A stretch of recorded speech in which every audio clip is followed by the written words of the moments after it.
Quant au diagnostic de la pseudopolyarthrite rhizomélique, donc sans l'artérite à cellules géantes auquel elle est souvent associée, le diagnostic est vraiment clinique. Alors, bien entendu, il y a des manifestations exclusivement rhumatologiques qui se manifestent par des douleurs des ceintures scapulaires et pelviennes, donc des épaules, et soit des fesses, soit du rachis lombaire, soit des cuisses, où il peut y avoir aussi une irradiation, et c'est clairement un rythme inflammatoire. Donc exactement la même chose que pour les douleurs articulaires, avec des réveils nocturnes, une présence dès l'ouverture des yeux le matin, avec un blocage d'au moins une demi-heure. Quand on examine ces patients, il n'y a pas d'anomalie de la mobilité passive des douleurs, des articulations qui sont douloureuses, et il n'y a pas d'arthrite stricte. On va confirmer, comme je l'ai dit tout à l'heure, par la recherche d'une biologie, notamment d'un syndrome inflammatoire, qui soit présent de façon constante. Si on fait des radiographies, elles seront normales, en tout cas dans la pseudopolyarthrite rhizomélique. Et par contre, elles peuvent aider à des diagnostics différentiels, comme l'arthrose, comme des chondrocalcinoses, mais on va en reparler un tout petit peu plus tard. L'échographie articulaire peut aussi grandement aider le diagnostic et va retrouver une inflammation des os, ce qu'on appelle une bursite sous-deltoïdienne bilatérale. Et bien entendu, peut voir des diagnostics différentiels comme des calcifications dans la chondrocalcinose articulaire. Donc voici un patient qui a du mal à lever les bras le matin de façon passive, mais de façon active, on pourrait y arriver. Les examens complémentaires, donc comme je vous l'ai dit, VS-CRP toujours élevé, mais la VS on utilise de moins en moins. On peut avoir une anémie inflammatoire. Dans le Horton, l'imagerie a un intérêt qui grandit de plus en plus, notamment l'échographie Doppler des artères temporales. On va voir, comme sur l'image à droite, un halo hypoéchogène circonférentiel qui peut avoir un intérêt pour guider la biopsie d'artère temporale. Quand on voit rien de particulier sur l'artère temporale cliniquement, et qui de plus en plus va la remplacer. Et on peut faire un TEP scanner, et vous en avez des images à droite, avant à gauche, et après le traitement dont on va parler après à droite, donc avec une fixation sur les artères à destinée cérébrale, notamment, vous voyez au niveau de l'aorte, au niveau des sous-clavières et surtout au niveau des carotides. Le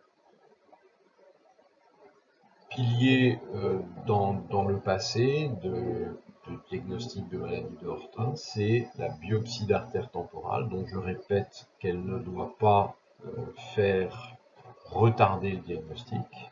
On trouve un certain nombre de lésions sur cette biopsie, notamment des lésions qui sont toujours segmentaires, c'est-à-dire qu'elles ne sont pas toujours continues. Donc il faut savoir bien regarder l'ensemble du bloc pour la napate et on voit un infiltrat inflammatoire de la paroi artérielle avec parfois des cellules géantes, une destruction des fibres musculaires de la média et, ce qui est très important, une fragmentation de la limitation élastique interne. C'est un geste qui se fait sous anesthésie locale. Il faut essayer, comme c'est segmentaire, donc pas toujours continu, de prélever un fragment assez long. On essaie, si c'est possible, 3 cm. Et ces lésions ne disparaissent avec la corticothérapie qu'au bout de 2 semaines. Donc on débute la corticothérapie si on a un doute fort et on essaiera d'obtenir la biopsie d'artère temporale dans les 2 semaines. Alors les diagnostics différentiels, il y en a un certain nombre. Donc polyarthrite, et notamment la polyarthrite rhumatoïde du sujet âgé, qui beaucoup plus souvent que chez le sujet jeune va débuter avec des douleurs qui sont proximales, de topographie donc rhizomélique, et donc on va rechercher les facteurs rhumatoïdes et les anti-CCP ou ACPA. Normalement, il n'y a pas de vraies arthrites cliniques, et je vous ai décrit des bursites dans la PPR. Là, on ne doit pas avoir de vraies arthrites cliniques ou échographiques, auquel cas on va se poser la question du diagnostic différentiel. Les spondylarthropathies dont vous a parlé le docteur Louis Sidney débutent aussi parfois chez les sujets âgés et peuvent, lorsqu'il y a des lombalgies de rythme inflammatoire ou des cervicalgies de rythme inflammatoire, faire un diagnostic différentiel. Les endocardites bactériennes, les cancers, les myélomes peuvent mimer aussi une PPR, et c'est souvent l'absence d'efficacité du traitement dont je vais parler assez rapidement qui va faire reconsidérer le diagnostic. La chondrocalcinose articulaire, donc qui est un rhumatisme à microcristaux, peut elle aussi mimer la PPR, mais je vous ai dit tout à l'heure qu'il y avait des liserés calciques à la radiographie et à l'échographie qui vont redresser le diagnostic.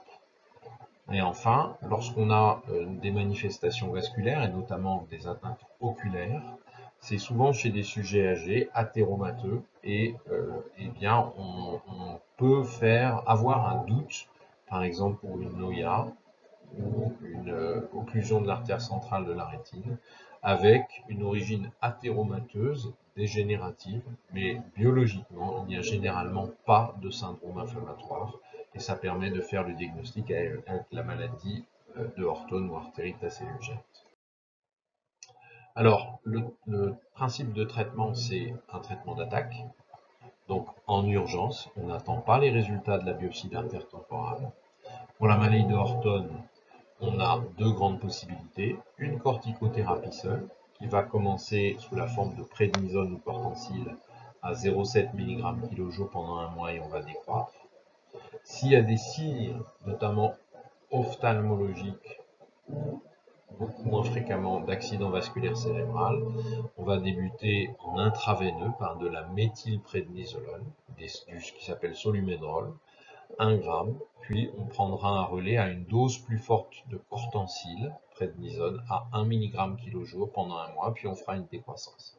Bien entendu, comme dans l'item 251, la corticothérapie peut poser un certain nombre de problèmes, et donc on demande un régime sans sel, sans sucre, et on supplémente en vitamine D et en calcium du fait de l'ostéoporose que peuvent induire ces traitements.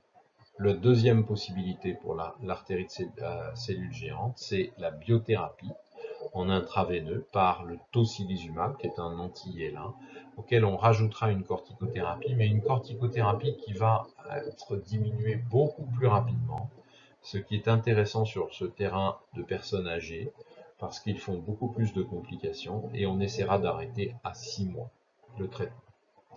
Quand on a une pseudopolyarthrite rhizomélique isolée, eh bien on commencera du cortencil à 15 mg pendant un mois, puis on fera une décroissance tous les 15 jours, 3 semaines, 1 mois, de façon progressive, et ce traitement va durer 1, 2, 3 ans.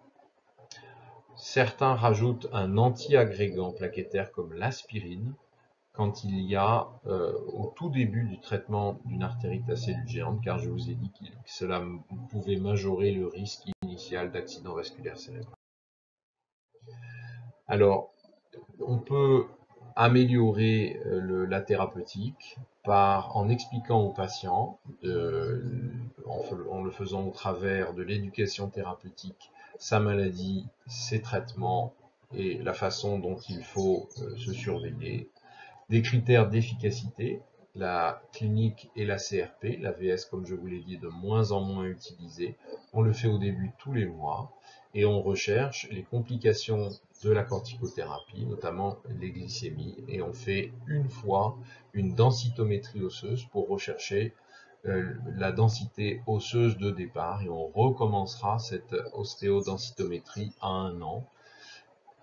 On va donc décroître au bout de 1 mois la corticothérapie par paliers successifs, et on va baisser cette corticothérapie de façon à vérifier qu'aux alentours de 10 mg, on n'aura plus, on se méfiera de l'apparition d'une récidive clinique ou biologique de cette maladie. L'évolution initiale est généralement spectaculaire, Donc c'est un test diagnostique et la CRP se normalise en quelques jours. Généralement, dans l'artérite à cellules géantes, quand on prend le protocole classique, c'est 18 à 24 mois de traitement.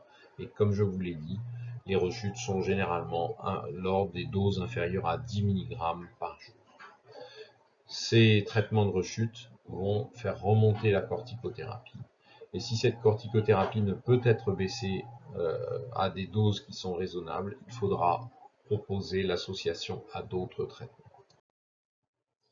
Et je vous rappelle les complications sous traitement de la corticothérapie qui sont l'item 251.